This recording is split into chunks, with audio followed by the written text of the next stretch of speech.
Kung kayo po ay lubos na nagdadalamhati, nalulumbay, masakit sa inyo, masakit din po sa akin.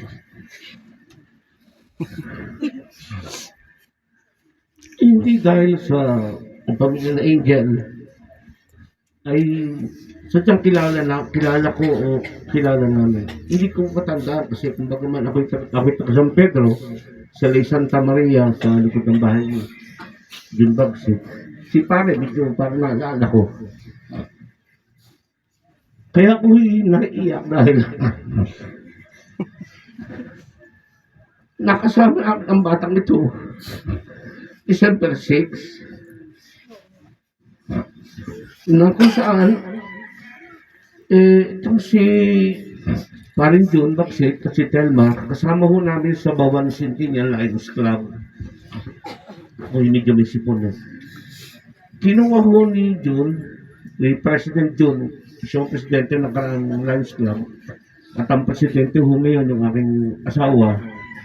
Kinuha siya na isali sa patimpalak o contest ng Lions Club International. Yung samahan ho namin ay Samahan International.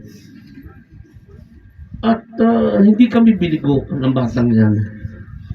Sa isa, 105 club na sumali ay nagpangatlong batang yan. Sabi ko pa magaling. So, yun mo'y isang karangalan ng barangay Balayong, ng bayan ng Bawan, at ng Lions Club.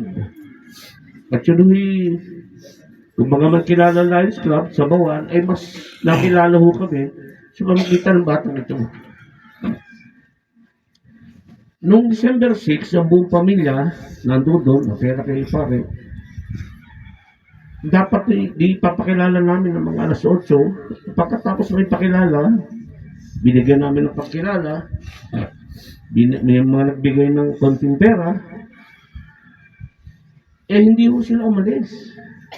At halos alas 12:30 na umalis.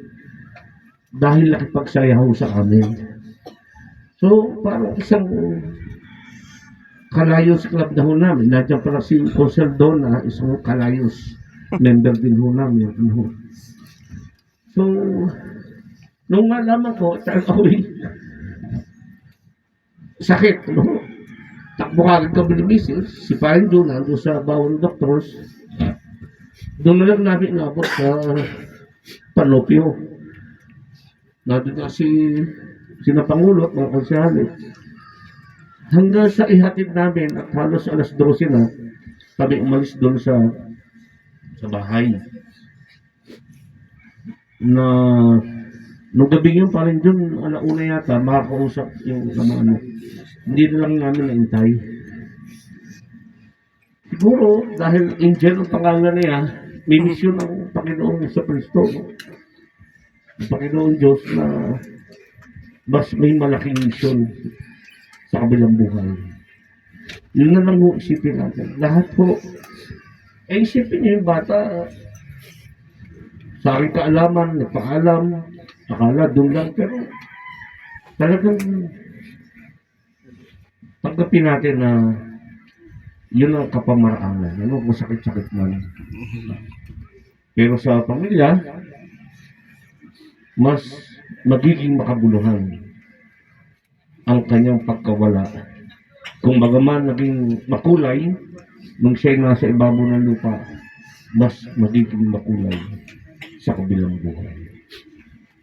Marahil, hindi lang tayo ang tutulungan niya, kundi ang sanglibutan.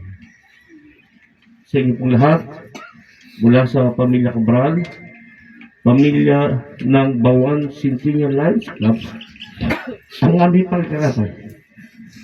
At nandito lang kami, ang Pamilya Bagsit, na handang tumulong sa anumang kapamaraanan sa abot-abot pa kanya.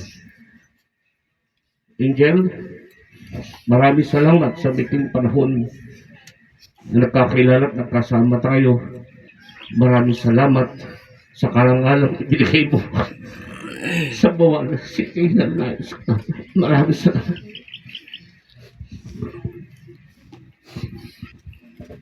Sino pa po? Wala po.